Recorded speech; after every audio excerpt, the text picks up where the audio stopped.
इनकी दुश्मनी वैसे ही है जैसे भारत और पाकिस्तान की दुश्मनी है, क्योंकि जापान ने टेक ओवर कर लिया था एक बार चाइना को, और आपको मालूम है मार मार के इनका चुम्बर निकाल दिया था। दोनों को इस सहयोग में परस्पर हित नजर आ रहा है, इसलिए ये बातचीत हो रही है। तो दूसरी चीज आप ये समझ लीजिए कि भारत और चीन में दोस्ती नहीं होने जा रही है। और इंडिया जो है वो दो बड़ी सिविलाइजेशनल कंट्रीज हैं। हम दुनिया के पॉपुलस कंट्रीज हैं और हम ग्लोबल साउथ का हिस्सा हैं, और ये हमारे लिए बहुत जरूरी है कि हम दोस्त हो जाएं। दोस्तों नमस्कार। एससीओ समिट में हिस्सा लेने गए भारत के प्रधानमंत्री नरेंद्र मोदी और चीनी राष्ट्रपति शी जिनपिंग के बीच द्विपक्षीय वार्ता में व्यापार और कूटनीतिक मोर्चे पर सहमति के साथ संबंधों में नई शुरुआत नजर आई। दोस्तों, दोनों नेताओं के बीच वार्ता से भारत की अर्थव्यवस्था को बल मिलेगा, वहीं सामरिक और द्विपक्षीय समझौते क्षेत्रीय स्थिरता को मजबूत करेंगे।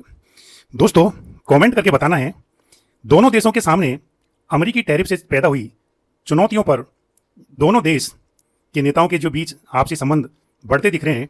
क्या भारत चीन से समझौता करेगा? क्या भारत चीन से दोस्ती करेगा? क्या भारत को चीन से पुनः धोखा नहीं मिलेगा?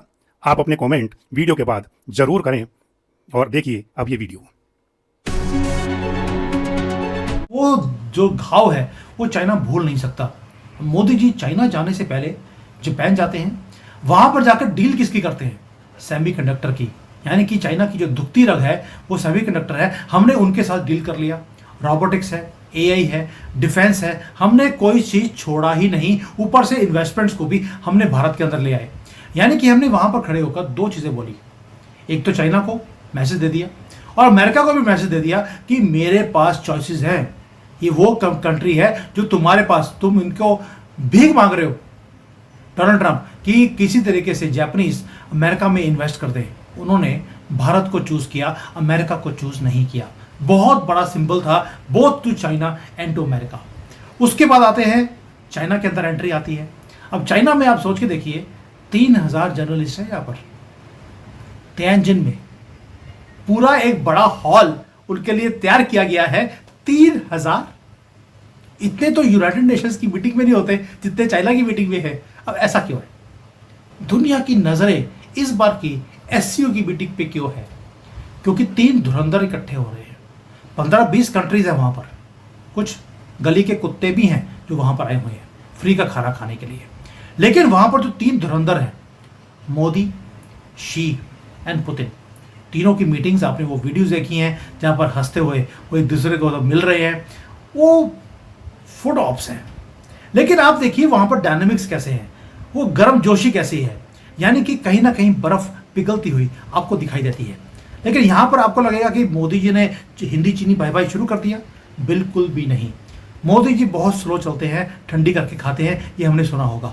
अब मैं बताऊंगा कि मोदी जी ने किया क्या। मोदी जी ने चाइना की धरती पर खड़े होकर तमाचा मारा है चाइना को। चाइना ने एक लेटर भेजा हमारी मुर्मू जी को मार्च के अंदर कि हमारे यहाँ पर 3 सितंबर को बहुत बड़ी एक परेड होने वाली है। हम शोकेस करने वाले हैं अपनी इंडिपेंडेंस को और हम अपनी स्ट्रेंथ को। Please we are looking at you as a partner for future. आप इस मीटिंग को अटेंड कीजिए, वरना मोदी जी आ रहे हैं यहाँ पर एससीओ की मीटिंग में। सारे एससीओ की कंट्रीज के जितने भी हेड्स हैं वो इस मीटिंग का, इस परेड का वो हिस्सा होंगे। वी वांट कि आप या मोदी जी उसको अटेंड करें। मोदी जी आज ही मीटिंग्स को खत्म कर भारत वापस आ रहे। Do not take me for granted. दुनिया तुम्हारे वहां पर परेड में आएगी, मैं नहीं आऊंगा। उसका कारण भी है, वो भी समझाऊंगा क्या रीजन है। साथ में आपने चाइना को भी बता दिया don't take me for granted. America को भी मैसेज दे दिया I have choices. Japan already मेरे पाले में है, इन्वेस्टमेंट्स कर रहा है, और चाइना ने भी मुझे ओके कर दिया है। They are ready to make me as a partner. आपने एक तीर से कितने निशान आपने कर दिए। अब जो ये मीटिंग था ये हमने एक्सेप्ट नहीं किया, हमने दादागिरी दिखा दी अपनी। चाइना की धरती पे खड़े होकर किया ये। आप समझ सकते हैं दुश्मन की कंट्री में खड़े होकर आप उसे नकार रहे हैं कि तुम्हारी चिट्ठी का भी कोई वैल्यू नहीं है मेरे लिए, जब तक कि मेरी 3 शर्तें आप पूरी नहीं करते। और हम नेबर हैं, और एलिफेंट एंड ड्रैगन जो हैं दे मस्ट डांस टुगेदर। ठीक है जी। और बायलैटरल मीटिंग हुई है, बड़ी इंपॉर्टेंट बायलैटरल मीटिंग है जनाब। एक तरफ तो हम न्यूक्लियर पावर होने का दम भरते हैं और दूसरी ओर हमें छोटे छोटे देशों से भी पीछे जगह मिल रही है। ये पाकिस्तान की दुनिया में गिरती है जी। एक न्यूक्लियर आर्म्ड कंट्री है, अरब वर्ल्ड को अक्सर हमारी जरूरत पड़ती रहती है, उन्होंने पीछे खड़ा कर दिया। उन्होंने कहा भाई आपका क्या है, हम तो आपको तो जब मर्जी पैसे दे के बुला लें। 4 अरब डॉलर, 5 अरब डॉलर, 10 अरब डॉलर की आपको जरूरत रहती है, क्या करें हम आप। जो होता है, जो कौन कहाँ खड़ा होगा ये पहले प्री डिसाइडेड होता है। ऐसा नहीं होता है पाकिस्तान की तरह के अपनी और इंडिया में कि अपनी वो रुमाल लग गया तो जी गद्दी हमारी हो गई, ऐसे नहीं होता है। उनके लिए जगह फिक्स रहती है और इम्पोर्टेंस रहती है किस कंट्री की कितनी जरूरत है, उस हिसाब से उनको सेंटर स्टेज दिया जाता है।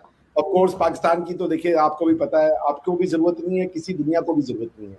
आप दुनिया में क्यों हैं ये कई लोग हैरान परेशान हैं, बीमार भी हैं कई लोग ये सोच सोच के कि why there is a concept called Pakistan, but nevertheless अब आप हैं तो अब हैं, तो इसलिए आपको वही जगह दे दी जाती है जो आपको सूट करती है आखिरी, और उसके बाद आपको बुलाया भी इसलिए जाता है कि चलो आप नाराज ना हो जाए छोटे बच्चे की तरह, वरना पोदम बम। अरे नहीं सर, अगर आप देखें तो असल में लाइन शुरू उधर से ही होती है, कहीं सेंटर से लाइन शुरू होती है। देखिए आपने, लग रहा है आपको, एक मिनट, ये सेंटर कैसे मोदी जी बेचारे, ये मोदी जी आप फ्रंट में खड़े किए गए, ये इंपॉर्टेंस है हमारी। नहीं, फ्रंट पे तो हमारे प्राइम मिनिस्टर भी हैं, लेकिन वो लाइन के आखिरी में आ रहे हैं और मोदी जी काफी हद तक सेंटर में है। भाई क्या बात कर रहे हैं आप, और ऊपर से कलर भी ऐसा पहन के गए मोदी जी के, एकदम ही अलग से पता लग जाएगा कि यहाँ खड़े सबकी तरह। सिविलाइजेशन है हमारी, अरे हम क्यों सूट ये पहन के जाना था, तो हम भी एशियन सिविलाइजेशन है सर, ये और बात है, अंग्रेजों ने बड़ी हुकूमत की है। आपको अरबी सिविलाइजेशन है, आपका एंशिएंट सिविलाइजेशन है, आप तो अभी 1400 साल के हैं, हमारी हिस्ट्री है 14,000 साल की, आप 1400 साल के हैं। नहीं, मुझे ये इसमें कोई साजिश की बू आ रही है सर। शंघाई सहयोग संगठन, शंघाई कोऑपरेशन ऑर्गेनाइजेशन, इसके सदस्य देशों की संख्या कुल 10 है, जिस बैठक में भाग लेने के लिए प्रधानमंत्री नरेंद्र मोदी चीन के तियानजिन पहुंच चुके हैं। बातचीत चल रही है, रविवार से ही शुरू हो गई है, और इस बातचीत का मुख्य उद्देश्य है कि भारत और चीन के बीच में जो गलवान और उससे पहले डोकलम के कारण संबंध बिगड़े, उनको फिर से पटरी पर लाना। तो कुछ चीज़ें बड़ी स्पष्ट होनी चाहिए कि इस मुलाकात का, वैसे प्रधानमंत्री बता दें आपको 7 साल बाद चीन की यात्रा पर गए हैं, और उससे पहले उन्होंने प्रधानमंत्री पद की शपथ ली थी 2014 में। तब से चीन से संबंध सुधारने की कोशिश कर रहे हैं, ये उनकी तीसरी कोशिश है। ये कितनी सफल हो पाएगी, ये बहुत कुछ निर्भर करता है शी जिनपिंग जो चीन के राष्ट्रपति हैं उनके रुख पर, और उनके रुख से भी ज़्यादा इस बात पर निर्भर करेगा कि चीन भारत के साथ जो सीमा विवाद है उसको हल करने में वास्तव में रुचि रखता है या नहीं, और उस दिशा में कोई प्रगति होगी कि नहीं। चीन और भारत के बीच में विवाद का स्थायी हल तभी निकलेगा जब सीमा विवाद का हल निकलेगा। ये बात हमको बिल्कुल स्पष्ट होनी चाहिए। अब सवाल है कि चीन ने जो गलवान में किया, जो डोकलम में किया, उसके बाद हम चीन से बात क्यों कर रहे हैं। दूसरा सवाल लोगों के मन में है कि क्या चीन से दोस्ती हो रही है। तो देखिए, अंतर्राष्ट्रीय कूटनीति में जो है कुछ भी स्थायी नहीं रहता, अपने अपने हित जो है वही स्थायी होते हैं। इस समय भारत और चीन दोनों का हित इसमें है कि दोनों मिलकर चले। जो टैरिफ वार का वितंडा खड़ा किया है डोनाल्ड ट्रंप ने, उससे ज़रूरी है, केवल भारत चीन की नहीं, पूरे विश्व की अर्थव्यवस्था को बचाने के लिए ज़रूरी है कि एशिया की जो सबसे 2 बड़ी अर्थव्यवस्थाएं हैं भारत और चीन, वो आपस में सहयोग करें। तो दोनों को इस सहयोग में परस्पर हित नज़र आ रहा है, इसलिए ये बातचीत हो रही है। तो दूसरी चीज़ आप ये समझ लीजिए कि भारत और चीन में दोस्ती नहीं होने जा रही है, क्योंकि चीन पर भारत को भरोसा नहीं है। भारत ने जब जब चीन पर भरोसा किया, चीन ने विश्वासघात किया है, और ये 1962 के भारत चीन युद्ध से पहले से शुरू हो गया था। तिब्बत को लेकर उसने धोखा दिया, जिस तरह से कब्जा किया, फिर उसके बाद जो है युद्ध हुआ, युद्ध में हमारी 38,000 स्क्वायर किलोमीटर से ज़्यादा ज़मीन पर कब्जा कर लिया, फिर पाकिस्तान का साथ दिया, और पाकिस्तान के पास जो POJK है, यानी पाकिस्तान ऑक्यूपाइड जम्मू कश्मीर, उसके एक बड़े हिस्से को पाकिस्तान से ले लिया है, और उसी रास्ते से निकल रहा है उसका CPEC, China Pakistan economic corridor, जिसमें शामिल होने से भारत ने मना कर दिया कि ये हमारी सार्वभौमिकता का सवाल है।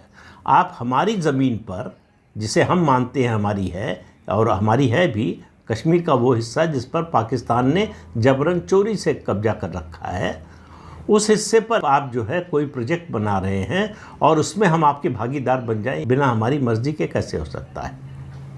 तो भारत और चीन में दोस्ती नहीं होने जा रही है, लेकिन भारत और चीन में जो संबंध का स्तर दुश्मनी तक पहुंच गया था उसको घटाने की कोशिश हो रही है।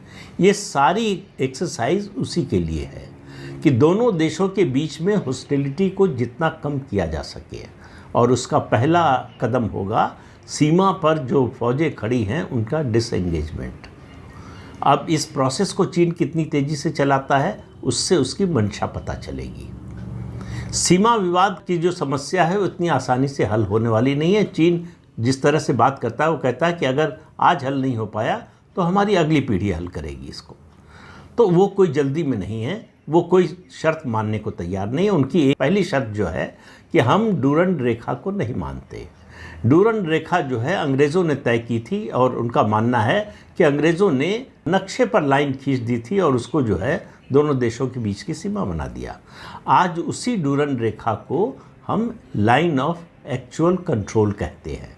जिसके पास जो हिस्सा है वो लाइन ऑफ एक्चुअल कंट्रोल है, लेकिन उसमें बहुत सारे मुद्दे हैं। हम उसमें सवाल उठता है, चीन जो है कभी 50 साल पीछे की बात करता है, कभी 100 साल पीछे की बात करता है। जब कोई मुद्दा हल होने लगता है तो वो दूसरी बैठक में फिर से उस मुद्दे को उठा देता है। तो चीन हमेशा भारत पर दबाव बनाए रखने के लिए सीमा विवाद का इस्तेमाल करता है और वो आगे बंद कर देगा, इसके कोई संकेत नहीं है। तो इसलिए आप मान कर चलिए कि चीन और भारत की दोस्ती नहीं होने जा रही है। जैसी रूस और भारत की दोस्ती है उस तरह का कोई संबंध नहीं होने जा रहा है।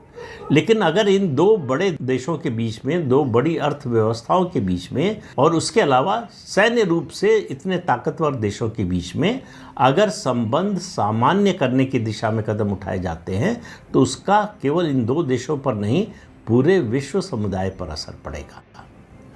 भारत की बहुत सारी शिकायतें हैं। भारत को ये शिकायत नहीं है कि चीन पाकिस्तान को अपने हथियार बेचता है। सारे देश दुनिया में स्वतंत्र है किससे हथियार खरीदे किससे न खरीदे। बात पर बहुत ज़्यादा ऐतराज़ है कि ऑपरेशन सिंदूर के दौरान चीन ने लाइव इनपुट दिए और जो है हमारी जो रक्षा सेनाएं हैं, हमारे जो हथियार थे, उनकी जो पोजीशन थी उसके बारे में इंटेलिजेंस शेयर किया पाकिस्तान से। भारत मानता है कि ये हॉस्टाइल एक्ट है, ये दोस्ती का संकेत नहीं है, ये दुश्मनी का संकेत है। आप हमारे दुश्मन की मदद युद्ध के समय, इस ऑपरेशन के समय कर रहे हैं तो आप दोस्ती नहीं निभा रहे हैं। तो चीन को इससे अपने आप को रोकना पड़ेगा। क्या वो रोकेगा, ये एक सवाल है। और बहुत से लोगों को ये गलतफहमी है कि ये ट्रंप को जवाब देने के लिए, ट्रंप ने जो टैरिफ लगाया है उसके जवाब में ये बैठक हो रही है। तो उन लोगों को याद रखना चाहिए कि भारत और चीन के संबंधों में सुधार का जो तीसरा प्रयास है वो अभी से नहीं, अक्टूबर 2024 रूस के कजान में हुए ब्रिक्स सम्मेलन के साइडलाइंस पर दोनों नेता मिले थे। शी जिनपिंग और प्रधानमंत्री नरेंद्र मोदी। वहाँ से संबंधों में थोड़ी नरमी आना मतलब संबंधों में सुधार, जो तनाव था उसमें नरमी आना शुरू हुआ। तो तब तक ट्रंप जो है न चुनाव जीते थे न राष्ट्रपति बने थे। तो इन दोनों चीज़ों का अगर आप जोड़ कर देखेंगे तो गलत नतीजे पर पहुंचेंगे। भारत और चीन के संबंध सुधरें, ये बात भारत को तो हमेशा से समझ में आती रही है, चीन को समझ में नहीं आती थी। पहले डोकलम में उसने जो किया, उसके बाद जिस तरह से उसने गलवान में किया। गलवान ने चीन को बहुत बड़ा सबक सिखाया है।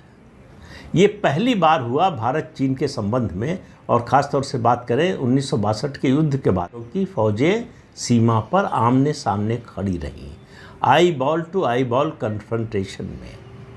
और चीन को आदत थी ऐसा करके, बल्कि इससे बहुत कम हॉस्टिलिटी के साथ वो भारत को झुका लेता था और सलामी स्लाइसिंग करता था। ये उसकी पॉलिसी है, जो उसकी विस्तारवाद की नीति है, उसका ये अभिन्न अंग है कि थोड़ा आगे बढ़ो, विवाद हो, बातचीत की टेबल पर आओ और थोड़ा सा पीछे आ जाओ, इस बीच में थोड़ी जगह कब्जा कर लो। प्रधानमंत्री नरेंद्र मोदी ने ये नहीं होने दिया। ये पहली बार हुआ चीन के साथ, और 4 साल तक सीमा पर फौज तैनात रही, लेकिन भारत ज़रा भी झुका नहीं, बल्कि चीन के झुकने का जो सिलसिला शुरू हुआ, मैंने पहले भी एक वीडियो में बताया था, जब हमारी स्पेशल फोर्सेस ने, जो आर्मी की स्पेशल फोर्स है, उसने कैलाश पर्वत श्रृंखला पर टैंक लेकर वो पहुंच गई और वहाँ से चीन नीचे दिखाई देता है और चीन की सेना जो है इजी टारगेट हो सकती थी। एक तरह से कहें कि सिटिंग डक की तरह वहाँ पर थी चीन की सेना। चीन को इसका अंदाज़ा नहीं लगा, इसकी भनक नहीं लगी। जब उसने ये देखा तब उसने जो है समझौते का हाथ बढ़ाया। अगर भारत उस समय चाहता तो कैलाश मानसरोवर पर कब्जा कर लेता, लेकिन उसका मतलब ये होता कि फिर युद्ध होता। आजकल युद्ध छोटे समय के लिए, थोड़े समय के लिए हो, जैसे ऑपरेशन सिंदूर हुआ, जो ताकतवर है जैसे इस मामले में भारत, उसके लिए फ़ायदेमंद होता है। लेकिन युद्ध अगर लंबा चल जाए तो वो किसी के लिए फ़ायदेमंद नहीं होता। आप रूस और यूक्रेन का युद्ध देखिए, इजराइल और हमास का युद्ध देखिए, और उसके अलावा इससे पहले भी आप देख चुके हैं, खाड़ी का युद्ध देख चुके हैं, ईरान और इराक का युद्ध देख चुके हैं, अमेरिका और वियतनाम का युद्ध देख चुके हैं, अमेरिका और तालिबान का अफ़गानिस्तान में युद्ध देख चुके हैं। उसमें किसी का फ़ायदा नहीं हुआ, नुकसान सबका हुआ, किसी का कम किसी का ज़्यादा। अमेरिका जैसी महाशक्ति को वियतनाम और अफ़गानिस्तान से छोड़कर भागना पड़ा, युद्ध जीत नहीं पाए। 8 साल तक वियतनाम लड़ा अमेरिका से, और अफ़गानिस्तान में तो तालिबान लगभग 20 साल तक लड़ा। तो इसलिए जो लोग कहते हैं कि युद्ध हो जाना चाहिए, उनको ये समझ में नहीं आता है कि उसकी कितनी बड़ी कीमत चुकानी पड़ती है। और भारत इस समय जिस स्थिति में है, उसकी सैन्य शक्ति बहुत तेज़ी से बढ़ रही है, लेकिन उसकी अर्थव्यवस्था भी बढ़ रही है। इस समय हमारा सारा ध्यान अपनी अर्थव्यवस्था को और ताकतवर बनाने पर। इन 2 मामलों में जो ताकतवर है, दुनिया उसी की सुनती है। ये जो चीन में बैठक हो रही है SCO की, ये भारत की बढ़ती हुई ताकत का प्रमाण है। दूसरा, इसी सम्मेलन के दौरान रूस के राष्ट्रपति व्लादिमीर पुतिन और प्रधानमंत्री नरेंद्र मोदी की मुलाकात होने वाली है। इस मुलाकात का विश्व राजनीति में बहुत बड़ा महत्व है।